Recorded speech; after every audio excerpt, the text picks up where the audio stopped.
भैया भैया आज कुछ भैया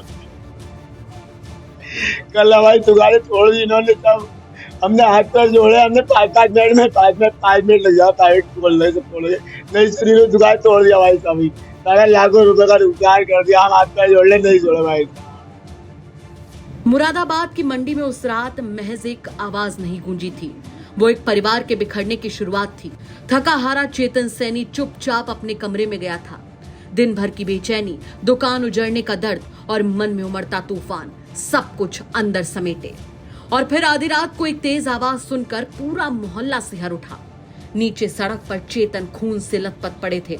चेतन मुरादाबाद के मंडी में फल बेचने का व्यापार करते थे और दावों की माने तो एक भाजपा पदाधिकारी के भाई थे।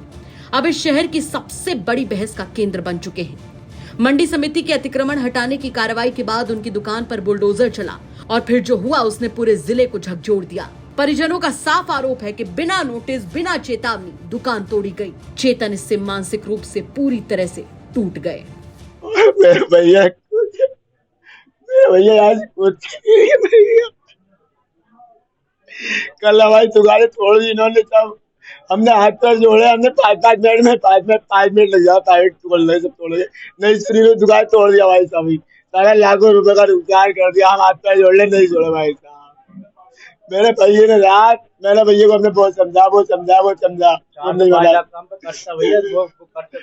हमारा सारा माल कर ले गए तो करते हम सारा कारोबार व्यवहार जो करते हैं हम सारा सबका सब बोल उठ पूरी दुकानें तोड़ दी, जो माल था वो खराब हो गया हमारा।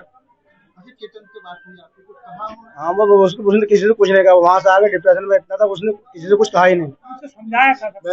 समझाया उससे उसने किसी कुछ कहा नहीं, सुनी नहीं रहा अपना बस। Hukum Singh and sons, Umesh and brother, दो नाम से है।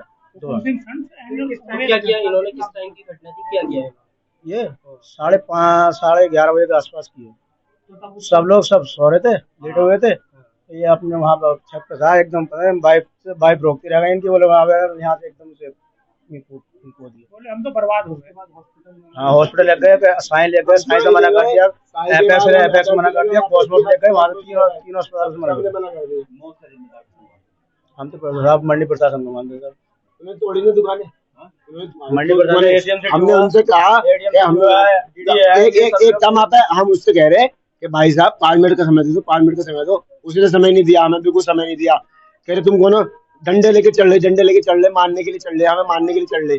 और फिर क्या तोड़ दी, सब तोड़ दी, बुलडोजर लगा तोड़ दी, सब तोड़ दी सारा। इतना सा भी समय नहीं दिया, सब तोड़े सब तोड़ दिया, सब जितना सामान था हमारा सेफ था सारा नाश हुआ। फल मंडी का सेफ, हमारा सेफ नाश हुआ। हमारा माल रखा हुआ था, हमारा माल सेफ सामान रखा हुआ था। हाँ सामान क्रेडे भी तोड़ दी, फल हमारे सेफ के डब्बे सब दवा दिए, सब बेकार कर दिए। हम तो सब मंडी प्रशासन को मानते हैं, सचिव को मानते हैं, एक कल एसडीएम सिटी था उसे मानते हैं, जो वो रुकने का हम हाथ पर जोड़ा, हम उनसे कह रहे हैं, लेकिन वो किसी और उनसे कह रहे हैं तो फौरन पकड़ के उनके साथ सिपाही थे, सिपाही से पिटवाने के लिए तैयार हो रहे थे एकदम से सिपाही को, एडीएम सिटी थे। इस घटना के बाद मुरादाबाद में गम और गुस्से का माहौल है।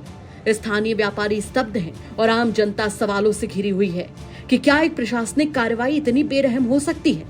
अब चलिए आपको बताते हैं कि आखिर मंडी में क्या हुआ था और इस घटना को लेकर क्या आरोप लगे हैं। दावों की माने तो मंडी समिति में बढ़ते अतिक्रमण हटाए जा रहे थे। उसी दिन मंडी समिति के सचिव संजीव कुमार के कार्यालय में कथित मारपीट और तोड़फोड़ हुई। सीसीटीवी कैमरे भी क्षतिग्रस्त कर दिए गए। सचिव ने उच्चाधिकारियों से शिकायत की, जिसके अगले ही दिन मंडी क्षेत्र में बड़ी कार्रवाई हुई। चेतन सैनी की दुकान भी इसी लिस्ट में थी। परिवार का कहना है कि चेतन देर रात घर लौटे थे और घटना से बेहद आहत थे। उन्होंने अपना दुख परिवार से साझा किया और फिर ऊपर वाले रूम में सोने चले गए। इसके बाद जो हुआ उसने सबको तोड़ कर रख दिया। हमने इस संवेदनशील मामले पर मुरादाबाद पुलिस और प्रशासन से कई बार संपर्क करने की कोशिश की, लेकिन अब तक कोई भी अधिकारी इस पर बोलने को तैयार नहीं है। अगर उनका कोई बयान आता है तो हम उसे प्रमुखता से जगह देंगे। फिलहाल चेतन की मौत ने मंडी की कार्रवाई और सरकारी रवैये पर गंभीर सवाल खड़े कर दिए हैं। सवाल बस यही उठ रहा है कि अगर अतिक्रमण हटाने के लिए बुलडोजर चले तो क्या उससे पहले सुप्रीम कोर्ट की गाइडलाइंस के मुताबिक पीड़ित को नोटिस जारी करके जगह खाली करने को कहा गया था?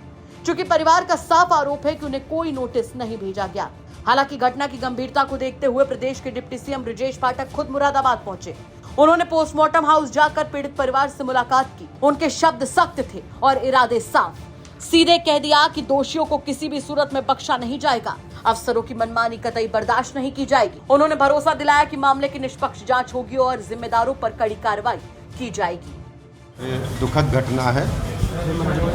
सरकार पीड़ित के परिजनों के साथ खड़ी है। इंसाफ होगा, कोई भी दोषी बख्शा नहीं जाएगा, हर स्थिति में न्याय मिलेगा और सरकार पूरी तरह से पीड़ित परिवार के साथ खड़ी है। पीड़ित परिवार का आरोप है कि कल जो है मुझे पूरी जानकारी हमने अधिकारियों से भी लिया है, स्थानीय विधायक जी से, जनप्रतिनिधियों से भी लिया है। जो भी दोषी होगा कड़ी कार्रवाई होगी। मुरादाबाद से जगत गौतम की रिपोर्ट, यूपी तक।